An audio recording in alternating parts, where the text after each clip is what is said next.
बिस्मिल्लाहिर्रहमानिर्रहीम। Dear students, मैं उम्मीद करता हूं कि आप सब खैरियत से होंगे। सबसे पहले तमाम देखने वाले स्टूडेंट्स से मेरी एक छोटी सी रिक्वेस्ट कि जिन्होंने अभी तक इस चैनल को सब्सक्राइब नहीं किया, काइंडली वो इस चैनल को ज़रूर सब्सक्राइब कर लें और अपने तमाम दोस्तों को इसका लिंक भी शेयर करते रहें, क्योंकि डियर स्टूडेंट्स आपके इस ताउन, प्यार, मोहब्बत की वजह से ही हम आगे बढ़ पा रहे हैं। तो आपके इस ताउन का बहुत ज़्यादा शुक्रिया। तो आज की इस वीडियो में हम क्लास 10th चैप्टर 11, चैप्टर का नेम है साउंड। तो इस चैप्टर साउंड का टॉपिक स्टार्ट कर रहे हैं जी, रिफ्लेक्शन या echo of sound. Dear students, यहीं पे याद रखिएगा, आने वाले चैप्टर 12 में आप रिफ्लेक्शन ऑफ लाइट का टॉपिक पढ़ेंगे। वहां पे लाइट की रिफ्लेक्शन होगी, लेकिन यहाँ पे देखें क्या है, रिफ्लेक्शन ऑफ साउंड, साउंड की रिफ्लेक्शन को पढ़ने जा रहे हैं। तो स्टार्ट करते हैं डियर स्टूडेंट्स। आज का ये टॉपिक छोटा ज़रूर लेकिन बहुत ज़्यादा इंपॉर्टेंट है, क्योंकि यहाँ पे कुछ इंपॉर्टेंट पॉइंट्स होंगे जो MCQs में आपसे पूछे जा सकते हैं। तो आज का ये लेक्चर आपने पूरी तवज्जो से सुनने, समझने और चीज़ें साथ साथ नोट करनी है। तो स्टार्ट करते हैं डियर स्टूडेंट्स। अक्सर आपने किसी पहाड़ी इलाके में या फिर आप किसी बड़े रूमी हॉल में जब किसी दोस्त को आवाज़ देते हैं, तो वही आपका साउंड आपको थोड़े से टाइम के बाद दोबारा सुनाई देता है। एक दफ़ा आपने आवाज़ दी, हेलो, सुनाई दे रही है, लेकिन कुछ थोड़े से टाइम के बाद यही आवाज़ आपको दोबारा सुनने को मिलती है। तो इसका मतलब क्या हो रहा है कि साउंड रिफ्लेक्ट हो रहा है। तो होता क्या है कि जब आप किसी बड़े हॉल के अंदर अपने दोस्त को यही कहते हैं या आवाज़ देते हैं हेलो, तो आपको आवाज़ सुनने को ऐसे मिलती है, hello hello hello hello hello. तो इसका मतलब देखिए, सोर्स ने साउंड प्रोड्यूस किया, वो इंसिडेंट साउंड गया किसी ऑब्स्टेकल से टकराने के बाद बाउंस बैक हुआ इनटू द फर्स्ट मीडियम, जिसकी वजह से आपको दोबारा सुनाई दे रहा है। तो ये जो फेनोमिना है ये क्या कहलाता है? रिफ्लेक्शन ऑफ साउंड कहलाता है, इको ऑफ साउंड कहलाता है। ठीक है। इसी तरह जब आप किसी दो पहाड़ों के बीच में ठहर के एक थोड़ी सी नहीं, ज़्यादा सी आवाज़ निकालें, हेलो आवाज़ निकालें, तो आपको दोबारा कुछ थोड़े से मिनट के बाद आपको वही आवाज़ दोबारा सुनने को मिलती है। तो क्या हो रहा है? इको प्रोड्यूस हो रही है। तो फिर डियर स्टूडेंट्स, हम यहाँ पे सबसे पहले डेफिनेशन देखेंगे, फिर एक्टिविटी यहाँ पे डिस्कस करेंगे जो कि आपकी बुक में दी गई है। इसको आप घर बैठ के परफॉर्म कर सकते हैं, ये एक्सपेरिमेंट। फिर उसके बाद यहाँ पे इको प्रोड्यूस होने की कुछ इंपॉर्टेंट कंडीशंस हैं जो फुलफिल होंगी तो इको प्रोड्यूस होगी। तो उन कंडीशंस को यहाँ पे डिस्कस करेंगे और इंपॉर्टेंट पॉइंट्स देखेंगे। ठीक है। तो स्टार्ट करते हैं डेफिनेशन से। कहता है when sound is incident on the surface of a medium, incident sound जब किसी मीडियम की सरफेस पे हिट होगा, it bounces back into the first medium, तो वो अपने पहले वाले मीडियम में वापसी आ जाएगा। टकराने के बाद वो अपने पहले वाले मीडियम में वापसी आ जाएगा, बाउंस बैक हो जाएगा। This phenomena is called reflection या echo of sound. Incident sound आया, सोर्स ने साउंड प्रोड्यूस किया, इंसिडेंट साउंड आया, किसी मीडियम की सरफेस पे हिट हुआ, यहां से टकराने के बाद बाउंस बैक हो गया into the first medium. This phenomena is called reflection या echo of sound.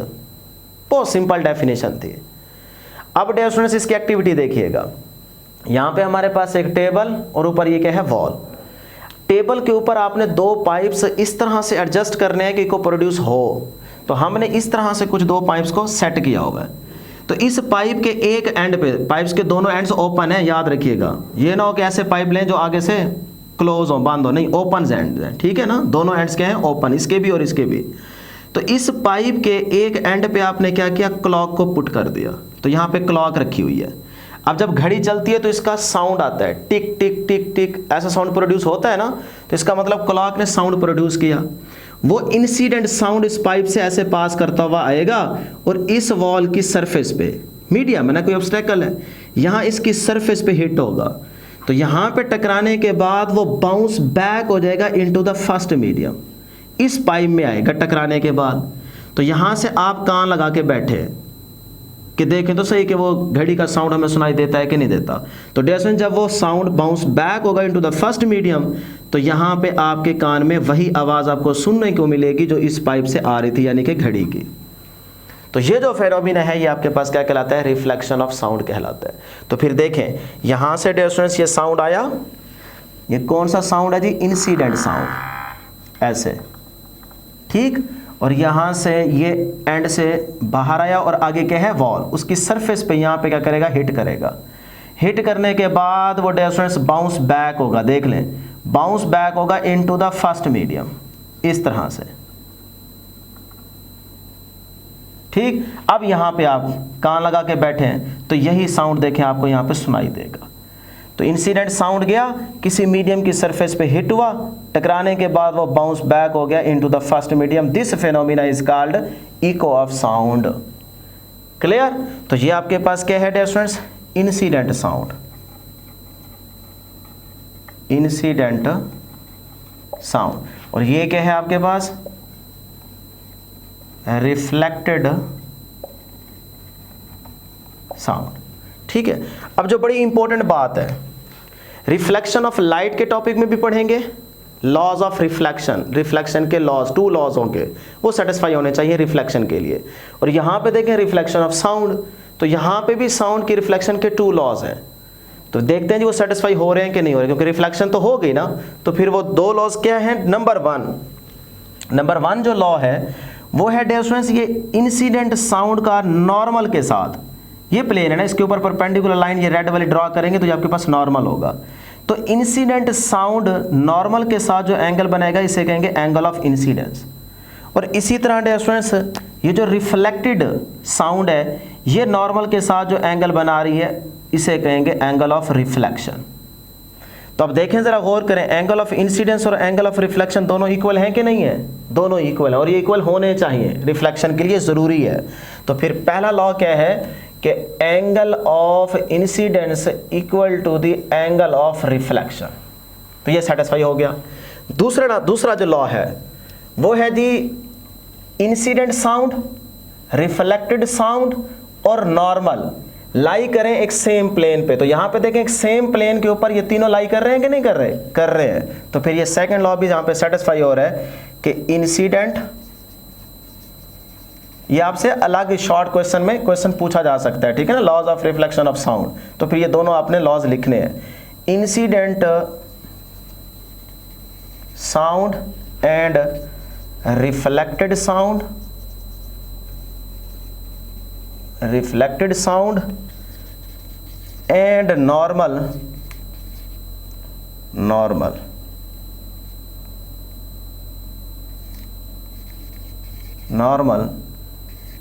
all lie on the same plane। ठीक है जी, तो ये 2 लॉज हैं रिफ्लेक्शन ऑफ साउंड के। अब डियर स्टूडेंट्स क्वेश्चन फिर अगला ये है कि क्या साउंड की रिफ्लेक्शन हर सरफेस है, यानी कि हर सरफेस से साउंड टकराने के बाद आपको वापसी सुनाई देगा, यानी कि कोई भी सरफेस हो सकती है जिससे साउंड रिफ्लेक्ट हो सकता है? तो अब क्या आंसर देंगे? यहाँ पे वीडियो को पॉज करके आप कमेंट सेक्शन में आंसर दें कि क्या हर तरह की सरफेस से साउंड रिफ्लेक्ट हो सकता है? शाबाश, दें आंसर इसका। तो फिर डियर स्टूडेंट्स आपका टाइम वेस्ट नहीं करते, मुझे आप पे यकीन है कि आप वीडियो को पॉज करके पहले आंसर देंगे, फिर यहाँ पे अपना आंसर मैच करेंगे। तो फिर याद रखिएगा, कोई भी सरफेस हो साउंड रिफ्लेक्ट हो सकता है। तो ये नोट लिखने लगा हूँ पहला पॉइंट कि एनी सरफेस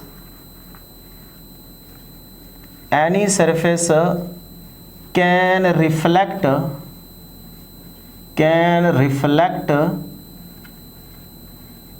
साउंड। ठीक है, कोई भी सरफेस हो वो साउंड को रिफ्लेक्ट कर सकती है।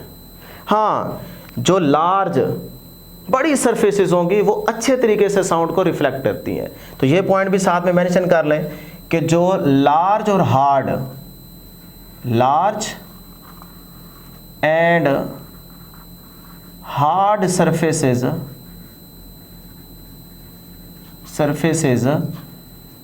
Are good reflectors of sound, good reflectors of sound. ठीक है, यानी कि जो लार्ज और हार्ड सरफेसेस होंगी वो अच्छे तरीके से साउंड को रिफ्लेक्ट करती हैं, लेकिन करेंगी हर तरह की सरफेस। ठीक है ना, तो ये 2 पॉइंट्स भी बड़े इंपॉर्टेंट, इनको आपने याद रखना है। तो ये तो थी डियर स्टूडेंट्स बेसिक सी डिस्कशन कि इको ऑफ साउंड क्या है और उसकी एक्टिविटी हमने यहाँ पे देखी बुक के अकॉर्डिंग। आप घर बैठ के कर सकते हैं। और आपकी बुक में ये भी एक चीज़ मेंशन की गई है कि अगर आप इस तरह से एडजस्ट करने के बाद एक पाइप का ये वाला एंड थोड़ा सा ऊपर उठाएं, इसको लिफ्ट अप करें और फिर उसके बाद देखेंगे आपको आवाज़ सुनाई देती है कि नहीं देती, तो क्या होता है ये आपने बताना है।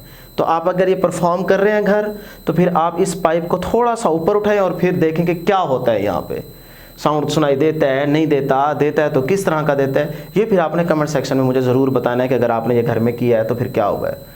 अब है जी बड़ी इंपॉर्टेंट चीज़, जैसे मैं अभी आपको पढ़ा रहा हूँ, जो भी मैं बोल रहा हूँ, क्या आपको ये बार बार आवाज़ मेरी रिपीटेटिव फॉर्म में सुनाई दे रही है? नहीं ना, इसका मतलब इको प्रोड्यूस नहीं हो रही। जबकि मेरे आसपास तो बहुत सारी चीज़ें हैं, तो आवाज़ को टकरा के वापसी मुझे सुनाई देना चाहिए, लेकिन नहीं दे रही। देखें, हेलो, क्या आपको, या मुझे भी वैसे ये आवाज़ दोबारा सुनाई नहीं दी, लेकिन आपको सुनाई दी है, ये दोबारा आवाज़ सुनने को मिली है? एक ही दफ़ा आपने सुना है हेलो हेलो, इसका मतलब यहाँ पे इको प्रोड्यूस नहीं हो रही। क्यों? हालांकि मेरे आसपास तो बहुत सारी चीज़ें हैं, तो आवाज़ को टकरा के वापसी मुझे सुनाई देना चाहिए ना, लेकिन नहीं। तो इसका मतलब इको के लिए बड़ी इंपॉर्टेंट कुछ कंडीशंस हैं, वो कंडीशंस फुलफिल होंगी तो इको प्रोड्यूस होगी। सही है ना? तो वो इंपॉर्टेंट कंडीशंस हम यहाँ पे डिस्कस करने जा रहे हैं। ये आपसे एमसीक्यूज में पूछी जा सकती है और यहाँ से आपका कॉन्सेप्ट क्लियर होगा। ठीक है ना? इतना तो आप याद कर लेंगे, लेकिन ये इंपॉर्टेंट जो चीज़ें हैं ना वो अब स्टार्ट हो रही हैं। तो कंडीशंस फॉर इको। अच्छा, इको को आप एको भी पढ़ सकते हैं। जो ज़्यादा पढ़े लिखे लोग हैं वो इसको एको पढ़ेंगे, जो मेरे जैसे थोड़े पढ़े लिखे लोग हैं वो इसको इको पढ़ेंगे। तो हम तो भाई बड़ा सादा लैंग्वेज यूज़ करते हैं और इसको पढ़ेंगे इको। आप इसको एचओ पढ़ लो, है ना, क्या हो जाएगा? कुछ भी नहीं होता। तो इस तरफ ध्यान न दिया करें, आप अपना कॉन्सेप्ट क्लियर क्या करें। ठीक है ना? तो ये क्या है? इको। तो कंडीशंस देखते हैं जी इको के लिए। बड़ी इंपॉर्टेंट पहली कंडीशन क्या है डियर स्टूडेंट्स, फिर याद रख लें। फर्स्ट कंडीशन है कि द साइज ऑफ ऑब्स्टैकल या पार्टिकल भी यहां पे लिख सकते हैं, या ऑब्जेक्ट भी लिख सकते हैं। ठीक है ना? कोई भी आपके पास ऑब्जेक्ट हो सकता है जिससे साउंड टकराएगा। तो size of obstacle is greater than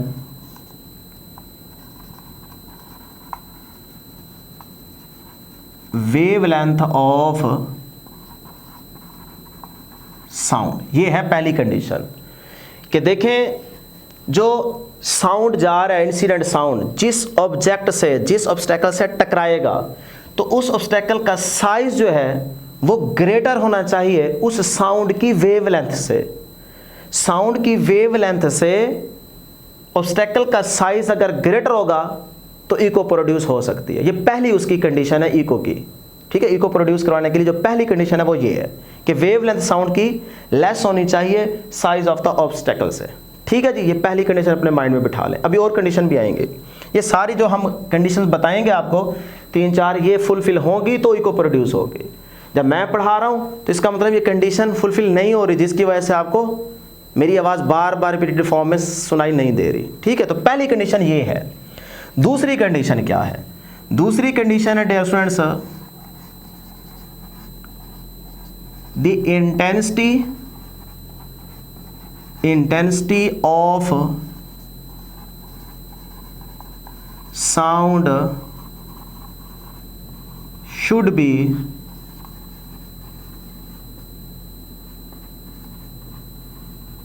sufficient. यानी कि ऐसा ना हो कि आप इतनी सी आवाज़ निकालें हेलो, इससे भी कम हेलो, और इंतज़ार में बैठे हों कि भाई हमें यही साउंड दोबारा सुनाई देगा। नहीं, ऐसा नहीं होगा। तो इस साउंड की वो कह रहा है इंटेंसिटी ज़्यादा होनी चाहिए, हेलो इतनी होनी चाहिए कम से कम। ठीक है ना? तो आपने इतना साउंड प्रोड्यूस नहीं करना हेलो और इंतज़ार में बैठे होंगे जब ये इको प्रोड्यूस होगी हमें दोबारा साउंड यही सुनने को मिलेगा, ऐसा नहीं है। तो वो कह रहा है इंटेंसिटी जो है साउंड की वो शुड बी सफिशिएंट, अच्छी खासी होनी चाहिए। ठीक है ना? तो ये पॉइंट भी आपको समझ आ गया। Second condition. थर्ड कंडीशन बड़ी इंपॉर्टेंट है। Third condition very very important क्या है जी?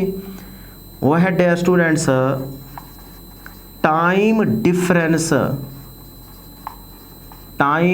Difference between original sound and reflected sound. Time difference between original sound and reflected sound is greater than 0.1 second. ये बड़ी इंपॉर्टेंट कंडीशन है कि देखें, incident sound गया, फिर किसी ऑब्स्टेकल से टकराने के बाद वापसी आया, तो ओरिजिनल साउंड और रिफ्लेक्टेड साउंड के बिटवीन जो टाइम डिफरेंस है वो तकरीबन 0.1 सेकेंड होना चाहिए। अगर इससे ज्यादा है तो बहुत अच्छी बात है, नहीं तो कम से कम साउंड गया और वापसी आया तो उसको 0.1 सेकेंड से ग्रेटर टाइम लगना चाहिए। तो time difference between original sound and reflected sound greater होना चाहिए 0.1 सेकेंड से। होगा तो फिर इसका मतलब इको प्रोड्यूस होगी। तो ये बहुत इंपॉर्टेंट कंडीशन है, ठीक है ना। तो इस टाइम को याद रखिएगा, ये आपकी बुक के पैराग्राफ में बताया गया है टाइम। अब डियर स्टूडेंट्स, ये 3 कंडीशंस तो हैं जनरली जो आपने इको के लिए फुलफिल करनी है, लेकिन अब आपकी बुक के पैराग्राफ में एक डिस्टेंस की कंडीशन दी गई है कि साउंड सोर्स, जहां से साउंड प्रोड्यूस हो रहा है, सोर्स, और जहां पे साउंड जाके टकराने के बाद वापसी आएगा, यानी कि ऑब्स्टेकल। तो सोर्स और ऑब्स्टेकल के बिटवीन का जो डिस्टेंस है वो आपकी बुक में दिया गया 17 मीटर। अगर 17 मीटर तक का डिस्टेंस होगा तो इको प्रोड्यूस हो सकती है, यानी कि वो साउंड जाएगा, रिफ्लेक्ट होने के बाद वापसी आपको सुनाई देगा। अगर इस डिस्टेंस से कम डिस्टेंस होगा तो फिर इको प्रोड्यूस नहीं होगी, ठीक है। तो अब वो जो डिस्टेंस की कंडीशन है वो स्टूडेंट्स ना बस याद रख लेते हैं, उनको पता नहीं चलता कि वो किसी खास मीडियम के लिए या पता नहीं कहाँ पे यूज हो रही है। उनको बस इतना होता है कि बस सोर्स और ऑब्स्टेकल के बिटवीन डिस्टेंस 17 मीटर होना चाहिए। नहीं, वो हर जगह पे नहीं यूज होगा 17 मीटर की कंडीशन, बल्कि वो जो कंडीशन है 17 मीटर की वो है इन एयर। एयर के केस में ऑब्स्टेकल और सोर्स के बिटवीन कम से कम डिस्टेंस 17 मीटर होना चाहिए अगर आपने वहां पे इको प्रोड्यूस करवानी है तो एयर के लिए 17 मीटर डिस्टेंस की कंडीशन बताई गई। बार बार 3 दफा बोल चुका हूं, हर जगह नहीं। तो फिर यहां पे पहले हम देखते हैं condition to hear echo in air. Air में अगर आपने इको सुननी है तो फिर उसके लिए कंडीशन क्या है। तो सपोज करें जी ये आपके पास सोर्स, आप खुद ठहरे हैं, यहां से आपने आवाज दी किसी भी दोस्त को, हेलो। तो जैसे ही आपने आवाज भेजी यहां से तो ये साउंड गया, ये साउंड गया, ठीक है। आगे क्या है जी, ऑब्स्टेकल, यहां पे कोई पार्टिकल है, यहां से ये साउंड टकराएगा। अब टकराने के बाद ये आया वापसी और यहां पे आपको सुनाई देगा। तो भाई इस सोर्स और इस ऑब्स्टेकल के बिटवीन ये वो कम से कम डिस्टेंस है। अगर ये डिस्टेंस डी आपके पास 17 मीटर हो तो फिर आप यहां पे सुन सकते हैं अपनी भेजी गई आवाज को दोबारा, ठीक है, यानी कि इको प्रोड्यूस होगी। अगर इस डिस्टेंस से कम डिस्टेंस करते हैं, यानी कि ये ऑब्स्टेकल यहां पे है, सपोज करें यहां पे है, अब 17 मीटर से तो ये डिस्टेंस क्या हो गया, कम हो गया, तो फिर याद रखिएगा इको प्रोड्यूस नहीं होगी। बस आपको जो साउंड सुनाई देगा वो ऐसे देगा, हेलो, ऐसे, जिसे आप रिवर्बरेशन कह सकते हैं, ठीक है। तो इसका मतलब ये वो कम से कम फासला है 17 मीटर का कि जो अगर आप यहां पे सेट करेंगे तो फिर आप यहां पे इको प्रोड्यूस करवा सकते हैं, ठीक है। साउंड गया ओरिजिनल, फिर यहां पे टकराने के बाद वापसी आया, तो इसका मतलब इको यहां पे प्रोड्यूस हुई है। तो ये कम से कम फासला कितना होना चाहिए, 17 मीटर होना चाहिए। अब ये 17 मीटर डिस्टेंस कैसे आया, देखें, असल कंडीशन ये है, इसी कंडीशन की वजह से ये आपके पास कंडीशन आती है, ठीक है ना। इंपॉर्टेंट कंडीशन ये है, लेकिन आप याद रखी बैठे हैं D = 17 मीटर, क्योंकि बुक ने ये मेंशन किया हुआ है। अब ये आता कैसे है, इसी कंडीशन को यूज करेंगे तो ये आपको कंडीशन मिलेगी। तो एयर के लिए 17 मीटर आपने याद रखना है, लेकिन डिफरेंस देखें, गया साउंड और वापसी आया, तो टाइम कितना लगना चाहिए, टाइम डिफरेंस कितना होना चाहिए, 0.1 से कम ग्रेटर होना चाहिए।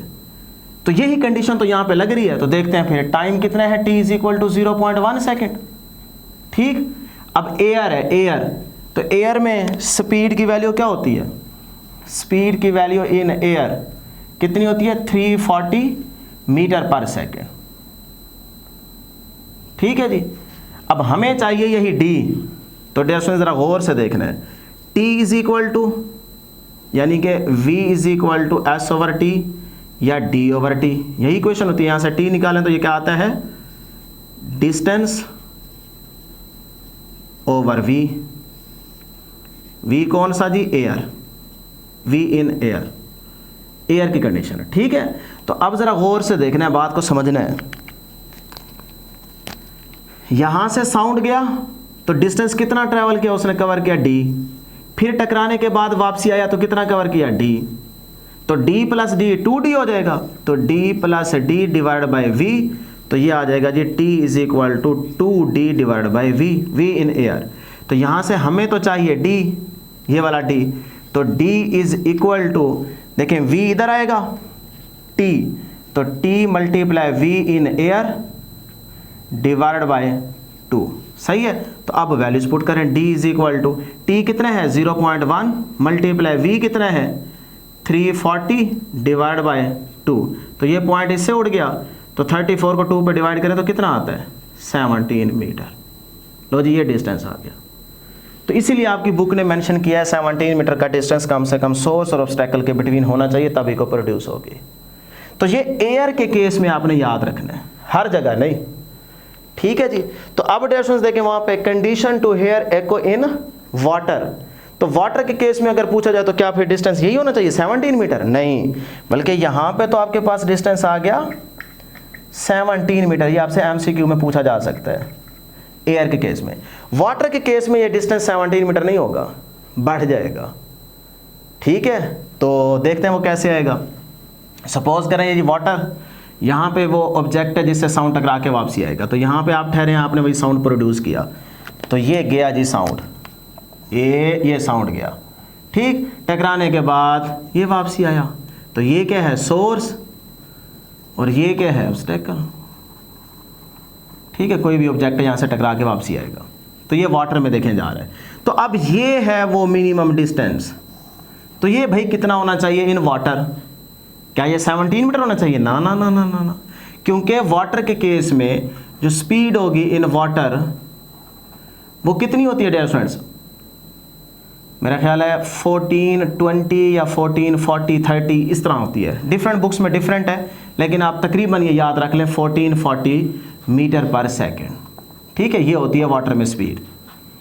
अब ज़रा देखिए टाइम, ये साउंड गया वापसी आया, तो टाइम फिर वही कंडीशन कि टाइम तकरीबन ग्रेटर होना चाहिए 0.1 सेकेंड से, नहीं तो कम से कम 0.1 सेकेंड तो हो ना, ये तो मस्ट है ना। तो फिर देखिए जी हम यहाँ से d निकालते हैं, d इज इक्वल टू, पहले वही t is equal to 2d divide by v in water, यही फार्मूला बन जाएगा ना। देखिए 2d इसीलिए, एक ये गया d, एक ये वापसी आया साउंड टकराने के बाद, तो d plus d is equal to 2d, सही है। तो 2d और v बन जाएगा, तो यहाँ से हमें d चाहिए, तो d is equal to t multiply v in water और डिवाइड बाय 2, तो d is equal to t कितना है 0.1 मल्टीप्लाई v इन वाटर कितना है 1440 डिवाइड बाय 2, तो इसको अगर आप सॉल्व करें तो ये क्या आता है 72 मीटर। तो d कितना आ गया जी 72 मीटर। तो देखें वाटर के केस में ये डिस्टेंस है, इतना होना चाहिए तभी को प्रोड्यूस होगी। तो इस तरह अब आपके पास कोई भी मीडियम आ जाए, कहीं पे भी वो बात करे, तो आप इस तरह से उसकी स्पीड को देखते हुए d फाइंड आउट कर सकते हैं। तो सिर्फ ये कंडीशन याद रखनी 17 मीटर की, बल्कि इन कंडीशन से भी ज़्यादा जो इम्पोर्टेंट कंडीशन है वो तो ये है 0.1 सेकेंड, टाइम डिफरेंस 0.1 सेकेंड से ज़्यादा होना चाहिए। तो इस तरह डियर स्टूडेंट्स ये आपके पास टॉपिक था रिफ्लेक्शन या इको ऑफ साउंड। तो मुझे उम्मीद है कि आपको ज़रूर आज का ये टॉपिक समझ आया होगा। आज के लिए इतना ही, दुआओं में ज़रूर याद रखिएगा। अल्लाह हाफिज़।